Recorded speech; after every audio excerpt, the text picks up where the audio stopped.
Muito boa tarde. Como estão todos vocês? Eu estou aqui super escura. Hoje o dia tá realmente mais escuro. Tô sem iluminação boa aqui pra gente conversar. Mas bem, de qualquer forma, o que importa é o conteúdo e vamos conversar sobre segurança alimentar na gestação, que é um tema que eu já venho abordando há algumas semanas aqui. E, gente, quanto mais eu leio a respeito, mais tranquila eu fico, pra falar bem a verdade. E eu quero passar essa mesma tranquilidade para vocês, certo? Tudo bem com vocês? Espero que todos estejam me vendo bem, me ouvindo bem. Da última vez eu fiquei sem áudio no Instagram, né? O que eu não acho lá muito legal. Acontecia subitamente, mas tudo bem. Olá. Eu tô aqui tomando chimarrão, daí daqui a pouco vocês estão assim, né? E chimarrão pode, Nutri? O que que pode? Pois é, gente, quando se trata de alimentação, de nutrição, para qualquer coisa que a gente passe a tomar determinado cuidado, normalmente, quando a gente vai pesquisar a respeito, nos deparamos muito com o medo, né? Que é bastante que é bastante utilizado e repassado quando se trata da informação que está sendo abordada. Como assim? Quando a gente vai falar de uma alimentação, de uma dieta, geralmente é através do medo, né, do que eu não posso, do que eu não deveria, o que eu deveria evitar para alcançar determinado resultado. É como se tudo que eu fizer pode acabar completamente com os meus resultados de hoje em diante, porque eu estou me preocupando com isso. E, né, assim, qualquer saída da linha pode me levar a acabar com todos esses resultados e eu vou estar cometendo um erro tremendo justamente porque eu estou comendo algum tipo de alimento que não ajuda nesse sentido. Isso é bastante... Oi, Ana, tudo bem? Que saudade! Bastante saudade. Tudo bem? Isso é uma coisa bastante comum. Quem aqui nunca tentou emagrecer, por exemplo, e começou a pesquisar sobre algum tipo de dieta, começou a aplicar e junto com essa dieta aprendeu, na verdade, a ter alguns medos. Aprende-se muito mais a ter medo de determinados alimentos. Você passa a evitar esses alimentos por medo de não alcançar determinado resultado ou de fazer algum mal para a sua saúde. E muitas vezes você acaba perdendo muito com isso, nesse tipo de restrição. E eu não estou falando de nenhuma dieta específica, mas eu me refiro à forma como a alimentação é tratada de um modo geral. Por exemplo, essa questão para o mundo de quem é, para o mundo das gestantes, né? Mamães, lactantes. Isso também é bastante comum. Quando você engravida, a primeira coisa que vem na sua cabeça, a primeira preocupação que você tem é: eu quero poder prover para esse feto, para esse bebê, né, que está dentro de mim, o melhor de nutrição e eu não quero trazer nenhum risco de saúde para ele. Então, eu vou me preocupar bastante com essa alimentação, certo? Então, eu passo a me preocupar com isso, começo realmente a fazer algumas alterações na minha alimentação, alterações as quais muitas vezes estarei incluindo alguns alimentos e excluindo outros ou evitando outros. Opa, voltamos. Excluindo outros ou evitando outros alimentos. Tudo por uma questão de segurança alimentar. Só que se tratando de gestação, ou se tratando de emagrecimento, ou se tratando de um tratamento de uma doença crônica não transmissível, como é o caso do diabetes, como é o caso de uma doença, ou por exemplo, pressão alta, doença cardiovascular, né, entre outras, a gente começa a ter esses cuidados e muitas vezes a gente é pego fazendo tantas restrições e não consegue manter esse novo hábito alimentar, esse novo estilo de vida. Logo, por quê? Porque de pouco em pouco a gente nota que a gente não está seguindo 100% aquilo. E a realidade é, quem já me acompanha aqui há muito tempo sabe que a ideia nunca é você mudar completamente, 100% do tempo, fazer somente o ideal. A ideia é que você realmente passe por uma reeducação alimentar, aprenda a comer, sem deixar de comer o que gosta, sabendo comer o que gosta, né? A hora que isso deve acontecer, quando isso deve acontecer, de forma que você possa obter os melhores resultados a partir disso, dessas mudanças que você vai praticando dia a dia. Porque afinal, ninguém engorda da noite para o dia, ninguém vai desenvolver um diabetes da noite para o dia, e é claro, estou me referindo ao diabetes do tipo 2, ninguém desenvolve resistência à insulina da noite para o dia. E no caso de uma gestante, normalmente, né, a gestação ela é algo que é programado, planejado. Então, essa mulher provavelmente já vinha tomando algum tipo de cuidado com a sua alimentação. E vocês me acompanham aqui, sabem que eu vou falar, né? Claro, com relação à alimentação, se a gente se alimenta daquilo com o qual, né? Aqueles alimentos com os quais nós, seres humanos, evoluímos, se a gente se alimenta daquilo, a gente vai ter segurança, a gente vai ter saúde. Só que normalmente o foco, né, do que a gente aprende está em comida de verdade. O medo está na comida de verdade. E isso não é algo diferente do que é ensinado sobre nutrição atualmente. Na nutrição convencional, a forma como na verdade, ensinada a alimentação, através dos medos, já é cheia de mitos. Imaginem, então, na parte de alimentação para gestantes, para lactantes. Vocês estão entendendo o que eu estou querendo dizer? Vamos lá, no geralzão. No geralzão, a gente sabe que gordura saturada faz mal, a gente sabe que as comidas podem ser contaminadas com toxinas, tipo os peixes com mercúrio. A gente sabe que não pode comer gema de ovo crua, porque senão a gente pode ter salmonela. A gente sabe que a gente não pode comer um monte de alimentos que são comida de verdade. Por quê? Porque já colocaram muito medo na nossa cabeça, muito medo infundado, que não é baseado em evidências científicas. Então, quem já me acompanha aqui sabe disso, tá? Claro, eu não vou explicar sobre esse assunto agora, não vou me aprofundar na questão de gorduras saturadas. Inclusive, tem um vídeo que foi postado hoje no meu feed sobre gorduras saturadas, sobre uma comparação, inclusive, do bacon com a castanha de caju com abacate, se eu não me engano. Por quê? Porque aonde eu encontrar na natureza, nos alimentos, na comida de verdade, aonde eu encontrar um tipo de gordura, eu sempre encontrarei todos os outros tipos. Terei gordura saturada, monoinsaturada e poliinsaturada. Então, as gorduras são importantes para a gente, especialmente as gorduras naturais, e não essas artificiais que colocaram na nossa cabeça e que usaram como substitutos de gorduras naturais que são boas para a nossa saúde. Né? A gente tem a margarina no mercado, a gente tem óleo vegetal, mas bom, esse não é o nosso foco agora.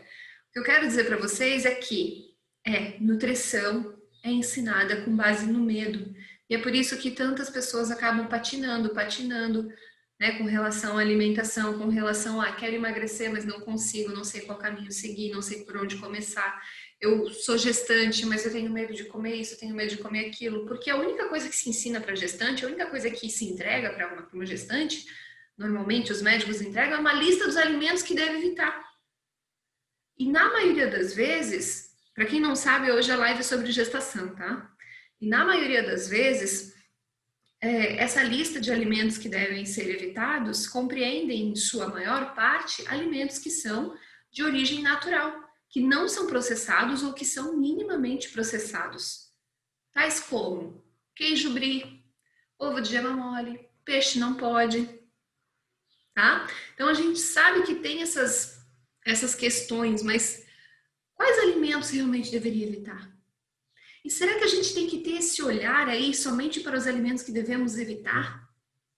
Porque quando a gente para de ter esse olhar somente para o medo da coisa, a gente começa a olhar para os alimentos que podem nos proporcionar benefícios, a coisa já muda o jogo. Viver uma gestação se alimentando bem deixa de ser evitar tudo que eu gosto e passa a ser preferir alimentos que vão me proporcionar benefícios, que proporcionarão benefícios para o feto também, para o desenvolvimento dele. Eu vou ter uma gestação tranquila, eu terei muito mais segurança alimentar e muito mais clareza mental e tranquilidade. Então, o que eu proponho para vocês, com o objetivo de que tenham, de fato, segurança alimentar, bom senso e uma alimentação tranquila, é que passem a focar nos alimentos a serem incluídos, priorizados, e não nos alimentos a serem evitados somente. E se questionem, por que eu deveria evitar esses alimentos? Porque, de modo muito geral, se eu vou evitar peixe, evitarei todos os peixes estão de fato contaminados por mercúrio? E a realidade é que não. Alguns peixes terão uma contaminação maior. Normalmente tubarões, inclusive peixes que nem são muito comuns aqui de consumo, mas o atum, tubarão e peixes que são da mesma família do tubarão devem ser evitados, porque são alimentos que terão uma contaminação, podem ter contaminação de mercúrio. Já a maioria dos outros peixes, tais como arenque, atum, e eu estou falando atum in natura, é claro, eles podem ser incluídos. Salmão selvagem, salmão também, podem ser incluídos. Por quê? Porque além de serem fontes de gorduras excelentes, inclusive gordura saturada, além disso, eles também, né, além de serem fontes de ômega 3, eles também não trarão risco para a sua saúde de contaminação. Tá? Se houver uma quantidade de mercúrio, é pouquíssima. E a parte boa é que por serem ricos em gordura, também são ricos em selênio. E o selênio faz uma ligação com o mercúrio e faz com que você não consiga absorver esse mercúrio. Então, ele não será nocivo para a sua saúde. Tá? Com relação à gema do ovo. Com relação à gema mole, por exemplo. Tilápia também é bom sim. Com relação à gema do ovo, muito se questiona sobre essa questão da salmonela. Só que com relação à segurança alimentar sobre a salmonela, eu acho que eu já expliquei isso para vocês em outro momento, mas eu vou explicar agora novamente. Nós temos, basicamente, tá? 2 tipos de salmonela. Um tipo de salmonela, um deles é transmitido pela alimentação e gera desidratação, gera diarreia aguda, você vira rainha ou rei do trono de fato e tem muita perda de líquido, de eletrólitos, de nutrientes, acaba que não consegue absorver nutrientes direito, tá? Essa é a salmonela que você vai conseguir através de consumo de ovo com a gema mole, porque ela pode estar na gema, ou por falta de higienização adequada dos vegetais e da casca do ovo. O maior vetor de transmissão dessa salmonela são de fato os vegetais mal higienizados, ok? Por quê? Porque até esse vegetal chegar na sua mesa, ele passa por toda uma cadeia de processos que envolve desde a colheita, a separação, até mesmo a logística que leva esse alimento até o supermercado e que depois você compra e leva para sua casa. A outra salmonela é aquela que você consegue, é aquela que realmente mata.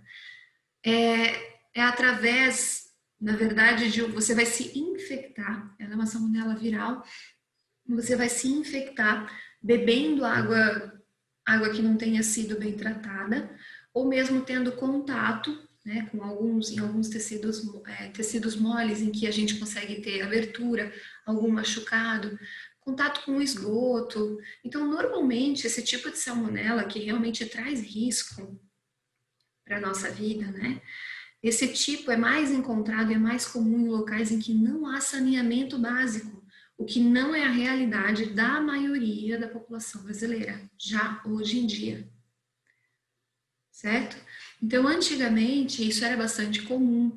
As pessoas tinham essa salmonela e acabavam morrendo, não tinha cura, ou às vezes não entendiam por que acabavam desenvolvendo.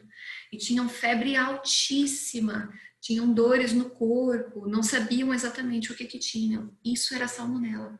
Também gerava diarreia, mas não era tanto, não era sempre. Gerava vômito normalmente, tá? Então, é bem diferente da salmonela que a gente encontra no ovo. Então, se você é gestante e você tem medo de, por exemplo, pegar uma salmonela, né, ter salmonela, é interessante então que você consuma a gema do ovo cozida. Só que não se preocupa, tá? Assim, ó, não se preocupa com relação à salmonela, ela não vai te matar. Mas é claro que não é legal uma gestante ficar alguns dias ali perdendo muitos nutrientes e eletrólitos, ficar debilitada, né, durante esses dias de gestação, ao longo, né, desses 9 meses, porque justamente ela precisa nutrir a si e ao feto. Pode trazer risco se isso acontecer com ela? Pode trazer risco de má formação, há risco, não quer dizer que isso vá acontecer.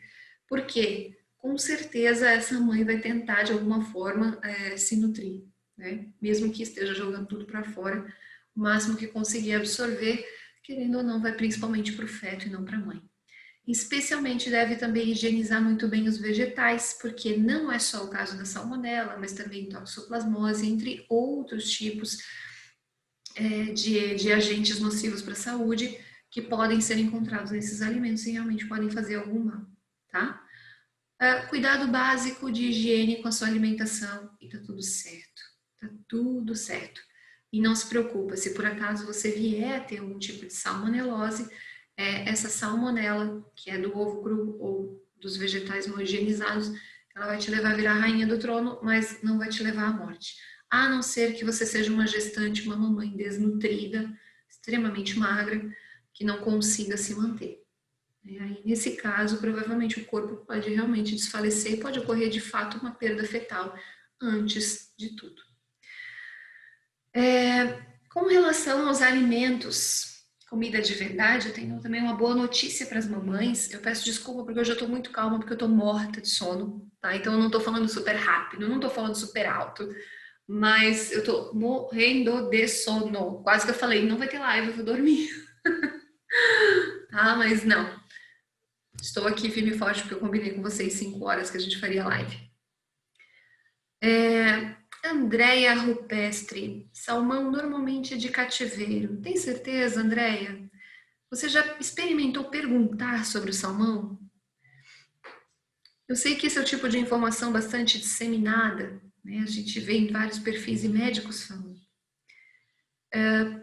Mas vale a gente dar uma pesquisada, porque a depender da localidade em que nos encontramos, a gente consegue ter acesso a salmão que não seja de cativeiro também, e não vai ser um preço absurdo, exorbitante, tá? Eu não sei se vocês têm essa prática, mas eu sempre tive essa prática, talvez por ser nutricionista mesmo, né? Sempre me preocupei com a procedência do que eu comia.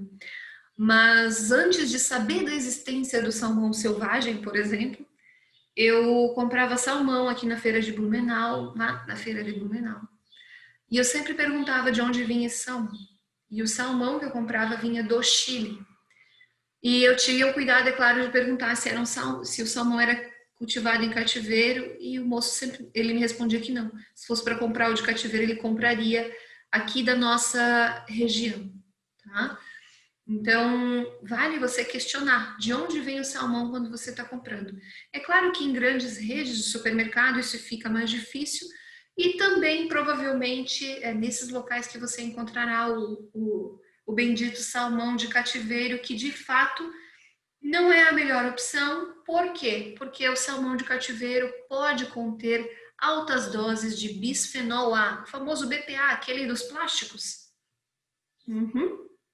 Esse BPA, ele é adicionado às rações de peixe, né, do salmão. Eu não sei se a função dele é ser um fixador da cor ou não, tá? Mas eu sei que é adicionado. Faz muito tempo que eu li a respeito, eu tô buscando essa informação lá no fundo do cérebro. Mas eu sei que eles têm alta taxa de BPA. E BPA, para quem já sabe, para quem já cuida com plásticos e tudo mais, o BPA ele é um disruptor endócrino que acaba fazendo com que o teu organismo acabe entendendo essa substância como estrogênio e até mesmo tenha um estímulo de produção hormonal diferente. Tá? Então pode realmente fazer mal. Então tomar cuidado, sim, é sempre bom. Comprem o peixe de preferência fresco, gente. Sempre que possível fresco, que vocês conheçam a procedência. Com as carnes, dá pra gente ter o mesmo tipo de cuidado. É só porque a gente não sabe, a gente acha que assim, o mercado tá vendendo a carne, eles têm as melhores intenções do mundo. Vocês acham mesmo que eles estão preocupados com a forma como aquele animal foi alimentado, abatido? Não, eles vão estar querendo vender a carne mais barata possível. E se essa é uma preocupação que vocês carregam, que vocês gostariam de fazer melhor seleção, trabalhem com o que vocês têm, é claro, na cidade que vocês moram, mas procurem, pesquisem, tá? Eu sempre tive aquela mentalidade de, minha cidade é pequena, então não vai ter muito acesso a carne assim de qualidade. Só que muito pelo contrário, na cidade pequena a gente tem muito mais acesso a carne de qualidade, a gente tem muito mais cara de pau de perguntar quem é o produtor. A gente conhece aqui os locais, os produtores, assim, não que a gente conhece de conhecer, mas já tá na boca do povo, sabe? Aquela coisa do tipo, a gente conhece aquele açougue, a gente conhece o frigorífico, a gente sabe qual é o frigorífico. Quando eu comecei a trabalhar com nutrição, eu lembro muito bem que eu liguei para várias empresas que produziam, tanto frigoríficos, iogurte, leite, eu liguei para perguntar sobre a procedência do alimento. Confesso para vocês que já faz muito tempo que eu não faço esse tipo de procedimento, mas é muito importante fazer de tempos em tempos, porque de tempos em tempos as coisas mudam, a legislação muda, então de fato pode ser que algumas coisas tenham mudado. Mas, por exemplo, tem alguns frigoríficos aqui na região que a gente confia e outros que a gente não confia. Outros que a gente de fato não confia e não compra. Mesmo que a carne seja metade do preço, que é o que acontece. É bem comum. Tá? Eu entrei agora aqui no assunto do peixe e acabei esquecendo que eu ia continuar falando aqui com vocês ali dos outros peixes, né? Que até a Mi comentou da tilápia, que é muito boa. Essa fonte de ômega 3 através dos peixes, né? De gorduras boas através dos peixes, também é boa, especialmente para gestante, por quê? Assim como para todo mundo, gente, a alimentação na gestação não é muito diferente do que seria uma alimentação ideal para os seres humanos, tá? Mas assim, basicamente,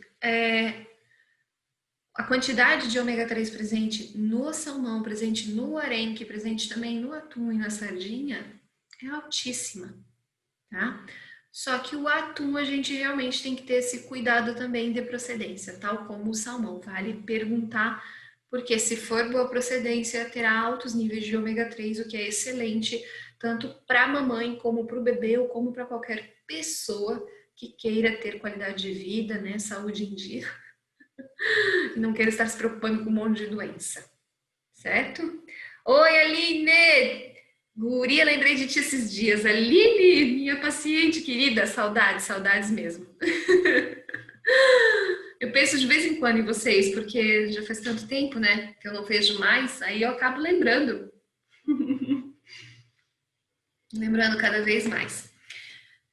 Voltando ao assunto do ômega 3, que eu já tô me perdendo de novo, eu achava que era besteira esse negócio de que gestante ficava meio esquecida e meio perdida, mas eu confesso para vocês que eu acho que agora é verdade.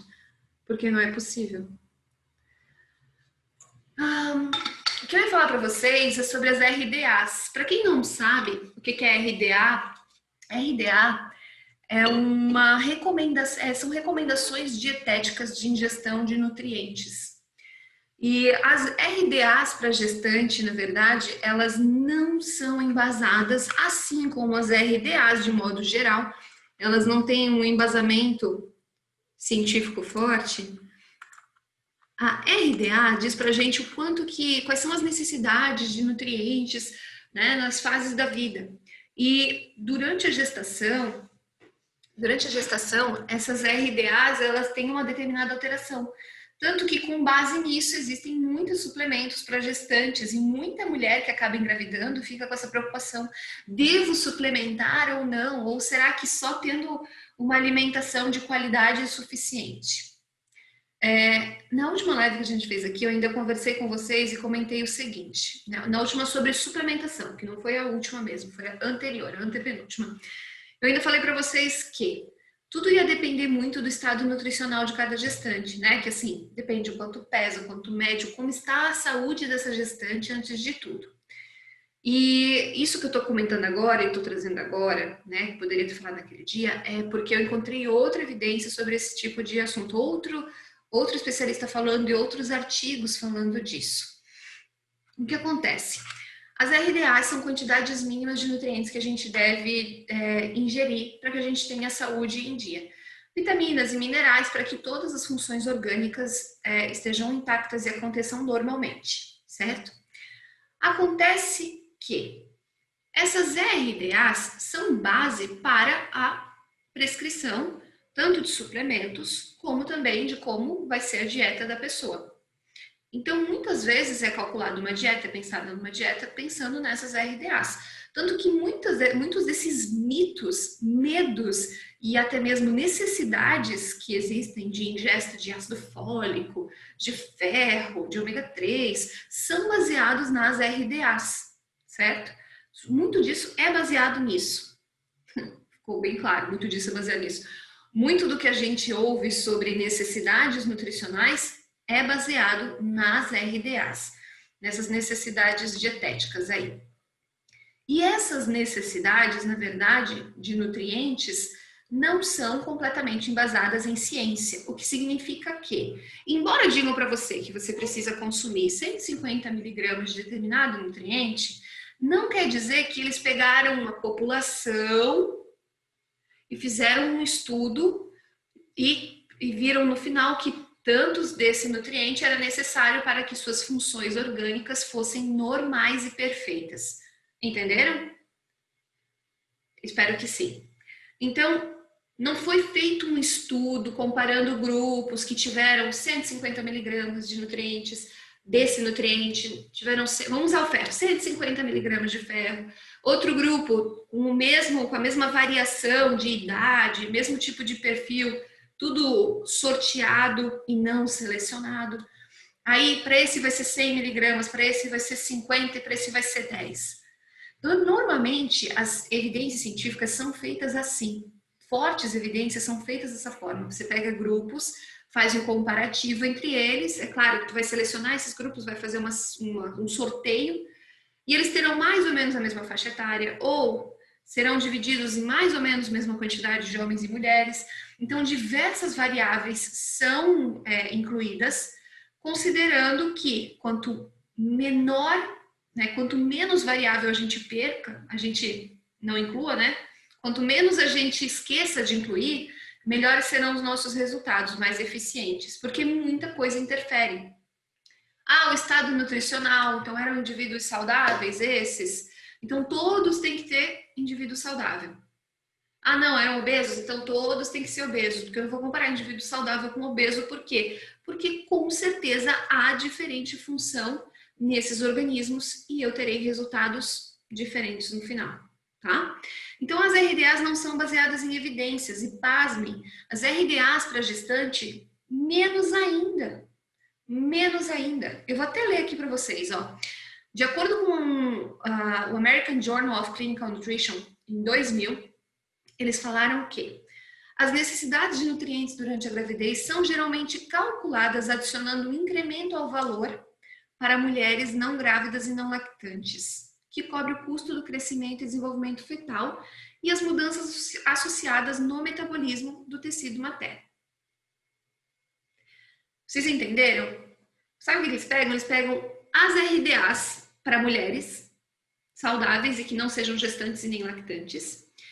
RDAs essas que já não são baseadas em evidências, que nem eu acabei de explicar para vocês, mas que foram tiradas de observações que eles fizeram, enfim, que foram inventadas, foram tiradas de observações do quanto a indústria farmacêutica paga para eles, entendeu? Criarem necessidades impossíveis de serem alcançadas com base numa dieta baseada na pirâmide alimentar. Então, essas mulheres, aí eles pegaram e falaram, então essas mulheres agora, considerando que elas têm um fetozinho, elas têm tantos gramas a mais de peso, conforme vai passando os meses, vamos ver qual será a necessidade delas. É assim que é calculado, mais ou menos assim. O problema dessa abordagem aí, né, fatorial, é que ela não necessariamente estará correta.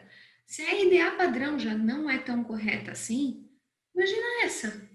Sendo que ela nem considera, ela não está levando nem um pouco em consideração as enormes mudanças metabólicas que uma gestante passa, que uma lactante passa.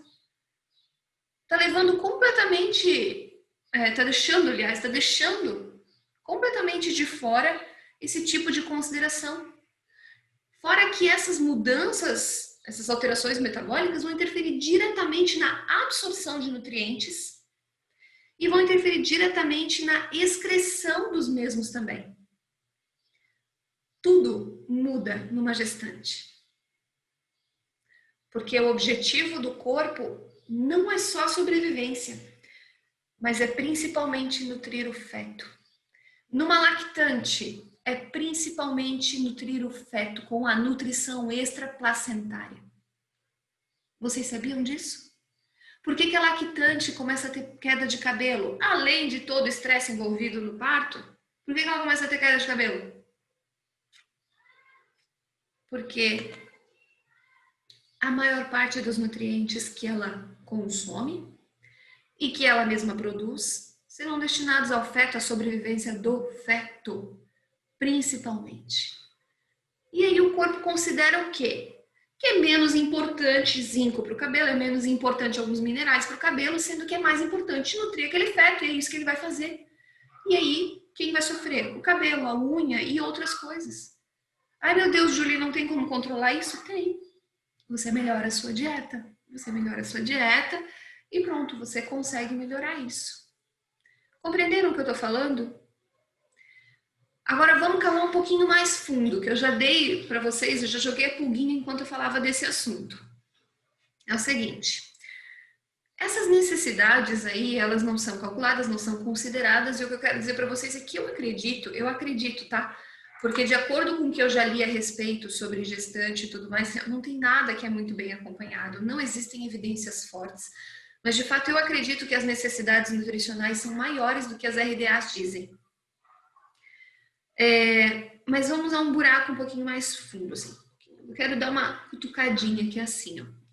Você engravida ou você tá amamentando e, bom, há essa preocupação com a sua alimentação.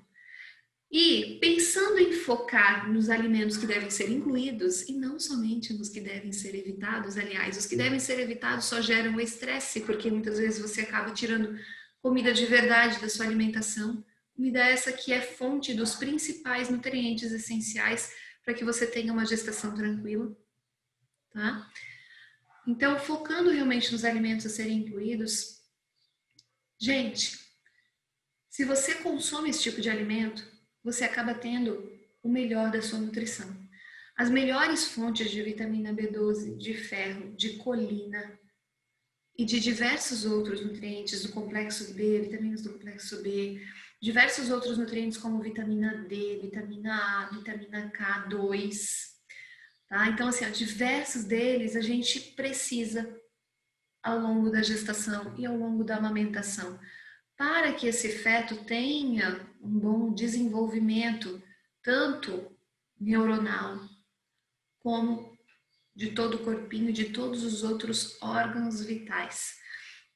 Que é incrível, né? Tão cedo e eles já têm muitos órgãos, né? Praticamente tudo formadinho.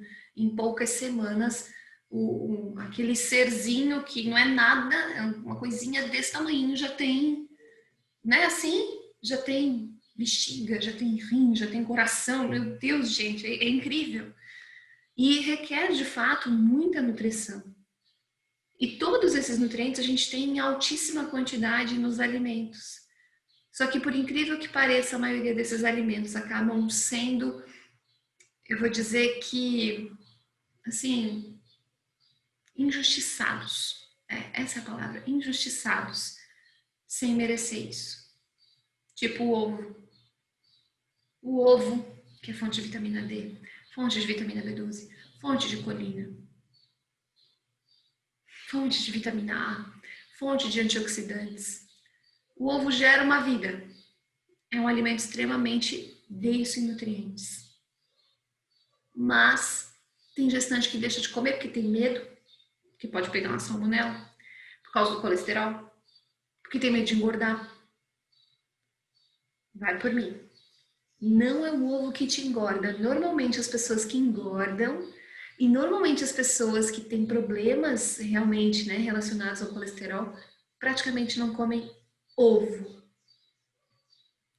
Ele pode até fazer parte do preparo de alguma das coisas que elas comem, mas elas praticamente não comem ovo.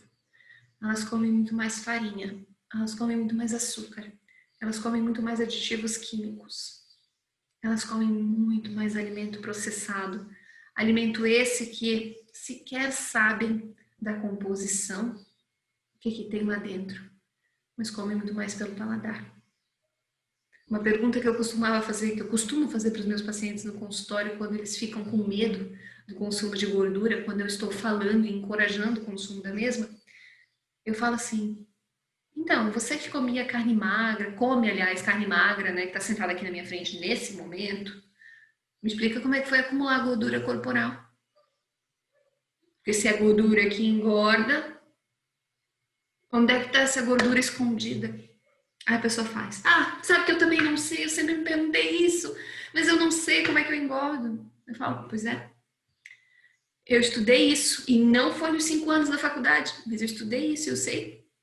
Eu sei que não é isso. É justamente porque tu não tá comendo gordura que tu tá engordando. E a pessoa fica: como assim? É, porque é isso que tu vai fazer agora. Tu vai começar a comer gordura para começar a emagrecer, para começar a ter mais qualidade de vida.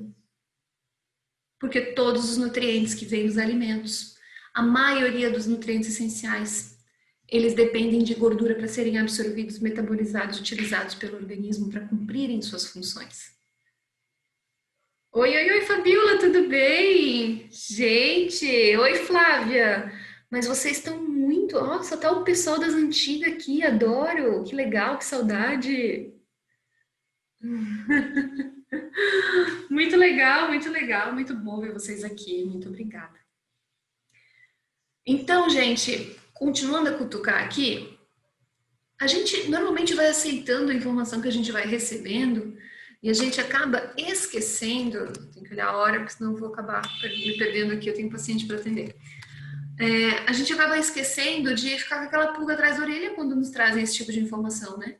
Porque ao mesmo tempo que nos mandam excluir determinados alimentos da dieta, porque eles podem trazer graves riscos para a saúde, eles não nos mostram evidências, de fato, não nos mostram. Eles falam, às vezes, de estudos que, se você vai pesquisar a fundo, o estudo nem estava falando daquilo ali, o estudo nem comprovou aquilo que eles estavam falando. Gente, mídia é uma coisa terrível. Mas, enfim, o que acontece é que nos mandam cortar os alimentos.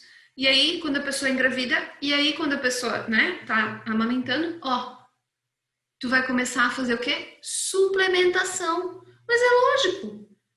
Tá seguindo as diretrizes básicas e convencionais de que sua alimentação deve ser limitada em proteínas e deve ser extremamente cuidadosa com relação a gorduras e deve conter no mínimo de 40 a 60% de carboidratos. Gente, com esse tipo de alimentação não tem como você conseguir todos esses nutrientes mesmo. Não tem. Não tem, por mais que você foque em carboidratos complexos, né? Porque antigamente não, ainda se fala nisso, né? Carboidratos complexos que são, troca o arroz por arroz integral. Batata, tá. É menos pior do que farinha, sem dúvida. Menos pior do que pão, rosca, massa, pizza. É menos pior. Mas pizza integral não faz diferença, tá, gente? É tudo a mesma coisa. Mas o fato é, os nutrientes não estão nesses alimentos. Eles estão principalmente nos ovos, nas carnes, nas vísceras. E pasmem, aonde tem gordura tem os melhores nutrientes. Nutrientes que são lipossolúveis e precisam de gordura para serem absorvidos. Ômega 3. Não é? Vai lá, faz a dieta que é recomendada, no modo convencional, a dieta da pirâmide alimentar. Vai sentir vontade de comer o tempo todo, vai passar fome, vai acumular gordura corporal com mais facilidade, inclusive consegue ganhar mais peso ao longo da gestação e não vai ter os nutrientes necessários. Então, por que hoje a gente ouve tanto que é necessário suplementar? Porque se não tiver ácido fólico, tá pensando em engravidar? Ácido fólico. Já começa a tomar ácido fólico, ferro, já vai no obstetra, já fala que ele já vai te passar os nutrientes que tens que tomar, porque na tua comida não vai ter. Lógico. Com esse tipo de alimentação não vai ter. Não vai ter mesmo. Agora, se a pessoa já tem uma alimentação baseada em bichos e plantas, ela não precisa se preocupar com isso, porque a alimentação dela já traz todos esses nutrientes. Ela não precisa se preocupar com isso. Não tem necessidade. Então, vocês compreendem por que precisa de suplementação? Por quê? Por que as pessoas, sejam elas gestantes ou não, precisam tanto de suplementação?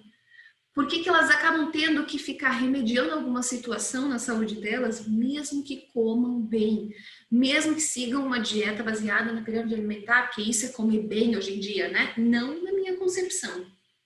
Mas é o que as pessoas acham que tem que comer de 3 em 3 horas, comer essas coisas aí, comer mais carboidratos complexos, ricos em fibras, só que não, né? Porque afinal, esses carboidratos complexos vêm antes de vegetais e de carnes. E aí o que acontece? Com uma dieta pobre, naturalmente vai precisar de suplemento. Nos fizeram acreditar que a gente precisa disso. O que seria da gente sem indústria farmacêutica para produzir os nossos nutrientes, não é mesmo? Pois bem. Gente, era isso que eu tinha para passar para vocês hoje, tá? Para conversar com vocês. Eu espero que quem é mamãe consiga refletir um pouquinho. É claro que quando se trata de alimentação e de nutrição, é importante que você faça um acompanhamento, verifique se realmente está tendo essa composição de nutrientes. Às vezes o seu médico já vai saber te orientar sobre isso, nem sempre, porque a maioria não estuda nutrição de fato, tá? Mas vai por mim. Se você baseia sua alimentação em bichos e plantas, talvez não seja tão necessário assim. Muito provavelmente não será necessário, tá? Agora, se você faz por conta própria algum tipo de exclusão, né, evita algum alimento na sua dieta, tipo assim, eu não como, não sei, não como peixe, não como suína e não como vegetais. Aí, mas eu como o resto dos alimentos que são comidas de verdade. Aí você vai procurar um nutricionista para ele poder te orientar sobre possíveis necessidades ou não de inclusão de alimentos, em primeiro lugar, e caso não tenha isso, então a inclusão de suplementos para que você possa ter saúde. Simples assim, tá? Seja para viver a vida normalmente, seja para você começar a pensar numa gestação ou até mesmo na lactação. Gente, eu vou ficando por aqui, porque eu acabei de ser avisada aqui pelo meu computador que em 5 minutos eu tenho uma consulta. Então, um beijo para vocês. Akuono, mil saudades. E eu que o digo, há quanto tempo que a gente não se vê, hein? Eu lembro do nome de vocês, incrível, né? Dona Adriana, não esqueci, não.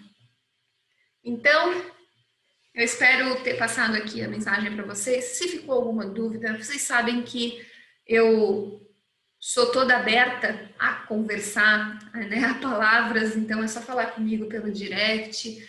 Eu não consigo responder todo mundo muitas vezes, mas eu consigo dar atenção para alguns.